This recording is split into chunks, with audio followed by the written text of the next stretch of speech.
आप तो भाग्य विधाता है ना माँ, सबका भाग्य निर्धारित करती है। आपकी इच्छा और अनुमति के बिना ये संपूर्ण सृष्टि पलक तक नहीं झपका सकती।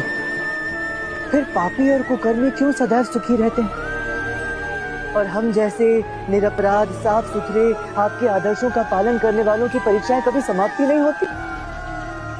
हमें क्यों हर बार बार सदैव अपनी श्रद्धा, अपनी भक्ति, अपनी अच्छाई, अपनी भलाई सिद्ध ही करते रह जाते हैं माँ? ये सारे कष्ट, ये धिक्कार, ये तिरस्कार, ये ठोकरें, ये घृणा, ये हमारे हिस्से क्यों आते हैं माँ? लंकापति रावण संसार का सबसे अहंकारी और शक्तिशाली मानव, वो भी तो सुखी ही समझता था ना स्वयं को। पर परिणाम क्या हुआ? अहंकार और मद के नशे में चूर एक ऐसा राजा हिरण्यकश्यप, जो भगवान की मूर्तियों को तोड़कर स्वयं को भगवान घोषित कर चुका था। उसे भी यही लगता था कि उसका कोई कुछ नहीं बिगाड़ सकता। वहाँ अमर है, अजर है, अमिट है, उन्हें कोई नहीं मार सकता। पर क्या उसे पता था कि उसी के घर के एक कोने में एक सूखी घास का ढेर है, जिसमें एक छोटी सी चिंगारी सुलग रही है। उसका अंत उसी के घर में जन्मा, विष्णु भक्त प्रहलाद के रूप में। अर्थात जितना बड़ा अहंकार उतना बड़ा सर्वनाश, जितने बड़े कुकर्म उतना बड़ा श्राप।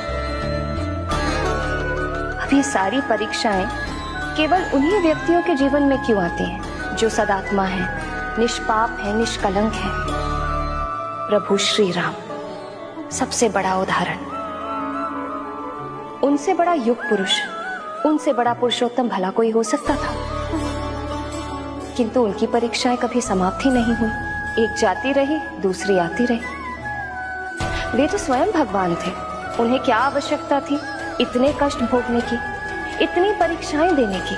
पर उन्होंने ये सब सहा, क्योंकि वो जानते थे कि कोई भी अपनी नियति से नहीं भाग सकता। और एक राजा का कर्तव्य उनकी नियति थी, जिसे निभाना उन्होंने अपना परम धर्म समझा।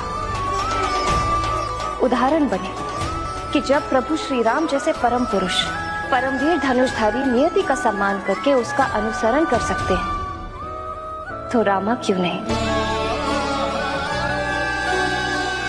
परीक्षाएं मनुष्य के भीतर के अहंकार, मनुष्य के भीतर के रावण पर नियंत्रण रखती है रामा, जिसका अंत सदैव कल्याणकारी ही होता है।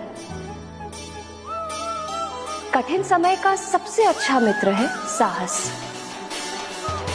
साहस ही है जो मनुष्य को हर विपत्ति से निकाल लाता है। उसे मत खोना रामा।